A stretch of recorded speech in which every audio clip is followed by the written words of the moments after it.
Alors, la tonaille, on partait l'après-midi.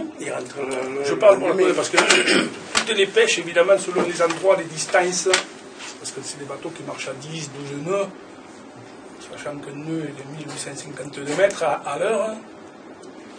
12 nœuds, ça ne fait pas grand-chose. Ouais. Voilà. Donc, quand vous allez à 80, 50 nautiques, ce qui donne 80 km à peu près en mer, il vous faut 5 heures.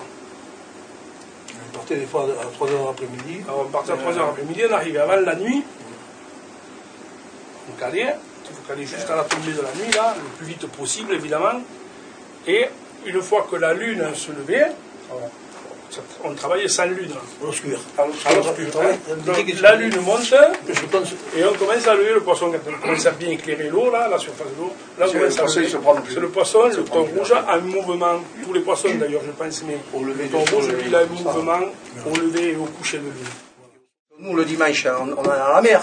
On travaillait, il n'y avait pas de jour férié. Là, moi, quand on était jeune homme, quand il fallait aller à la mer, eh bien, mon père, des fois, moi, ça m'est arrivé. J'étais nouveau marié, aller chercher mon frère, hein, en bas à la galiote, il dansait. Il avait 17 ans, 16 ans, 17 ans, aller le chercher, pendant qu'il dansait avec les filles, j'appelle à la porte, il disait, bon, dis à mon frère, on s'en va à la mer.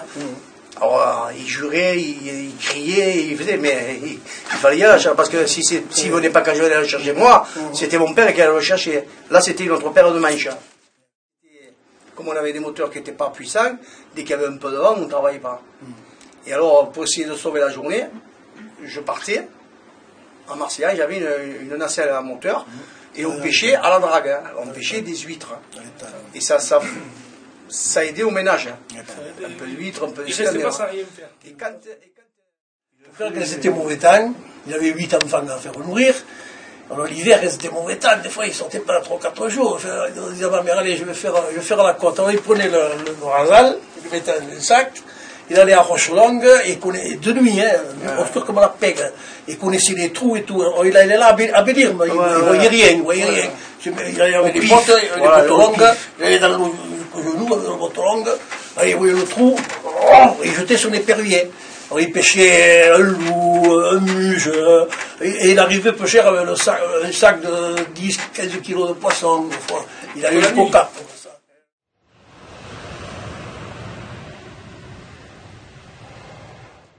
Parce qu'avant, à bord des bateaux, on faisait le bouille. Et chaque matelot, il prenait sa part. C'est pour ça que beaucoup de pêcheurs, ils sont à la part. Alors, ils prenaient une quantité de poissons, et ils faisaient des tas sur le pont du bateau. Alors, ils mettaient une virée, un peu de merlan, un peu de capola. Ils faisaient un partage. Hein. S'ils étaient 5 matelots, ils faisaient 5 parts. Et après, ils prenaient ou le mousse ou du bois.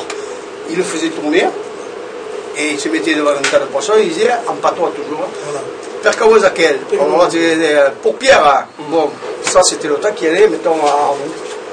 Par cause à quel pour Jules, hein. C'est le temps qu'il prenait à vous. Et ça, les femmes de pêcheurs, le soir, les vendaient dans la rue.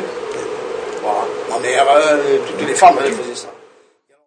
Ma femme est enceinte de mon fils, l'aîné, avec le chariot, il faisait le tour de ville, hein, parce que le poisson ne se vendait pas. Il disait aujourd'hui, je te la paye, il disait carrément. Il faisait ce qu'il voulait. C'est sardine aujourd'hui, je te la paye 20 sous. Moi j'ai vu arriver le bateau, il dit, mais la sardine aujourd'hui je ne la paye pas. Voilà. Travailler ou je la jeter le poisson. Je la prends. Je la prends et si je la vends. Si je la vends, je te payerai. Ouais, ça marchait comme ça. C'est pour ça que je vous dis que c'était un métier très dur. Du poisson, il y en avait, seulement. Le soir, quand on arrivait de la pêche, on se rendait à la poissonnerie. C'était le plan d'Alard, c'était la rue de la poissonnerie. Ils l'ont appelé comme ça, parce que toutes les gens de la ville ils descendaient à pied chercher le poisson. Et on vendait le poisson. Alors les pêcheurs, ils se mettaient chacun sa place, ils ne pouvaient pas prendre la place. Et chacun, tout autour de la poissonnerie, on vendait. Et si on carré dans le magasin, on mettait le poisson, on allait chercher la glace sur la route du Gros Dagde, on glaçait le poisson. Abattu, oui. Et tout le reste, ma mère, le matin, on partait à la mer à 2 h du matin, avec mon père, et ma mère, le matin, elle vendra le restant de la journée d'avant au marché. Voilà. Des fois, elle venait vendre avec le vélo, le passait sur le porte-bagages, elle venait vendre au marché, elle venait vendre le poisson. Quand la pêche était minime, il n'y avait pas beaucoup de ça arrive qu'il n'y avait pas beaucoup de pêche. Alors on fait bon, mais Paul, elle dit à mon père, ça s'appelait Paul.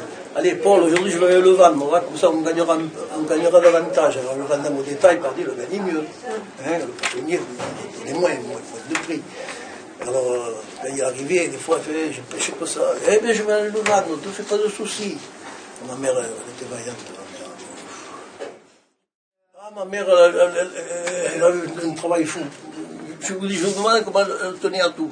Au lessive, la cuisine, le filet, et encore trouver le moyen d'en faire pour les autres des filets. Je me demande, ouais. Des fois, il venait dire, Élise, tu ne peux pas m'entrebâiller cette pièce, parce qu'elle allait vite quand même, il faut dire ce que c'est. Hein. Et vous les aidez?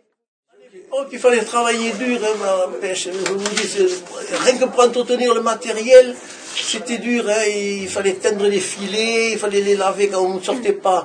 Il fallait laver les filets pour pas qu'ils se pourrissent. Le sardinal, tous les jours, on le lavait. Quand on avait fini de démailler la sardine, tout en rentrant, il fallait laver ce filet tous les jours. Il fallait écarter le bateau. C'est 8 enfants. Hein. On mangeait à notre faim. Hein. On n'a jamais crevé de faim à la maison. Les pêcheurs, ils ont toujours bien mangé. On a toujours bien mangé, mais on était rationné. Il ne fallait pas gaspiller. Il n'y a pas de gaspillage. Et alors, et à la maison, c'était pas mon père, on ne mangeait pas ni avec William Sorin, ni on n'avait jamais mangé avec eux. Hein. On mangeait, parce que ma mère, elle fallait faire des grosses tamouilles, des fricots, des ragoûts, des cassoulets. Voilà. Et on fait des produits de la pêche. On fait des cassoulets avec de la sèche, parce que la viande c'était trop cher, on ne pouvait pas s'en la payer. On fait des plats qui s'accommodent avec la viande et que 80% des pêcheurs anciens l'accommodent avec le poisson. Toutes les femmes de pêcheurs accommodaient le poisson comme on accommode la viande. Hein.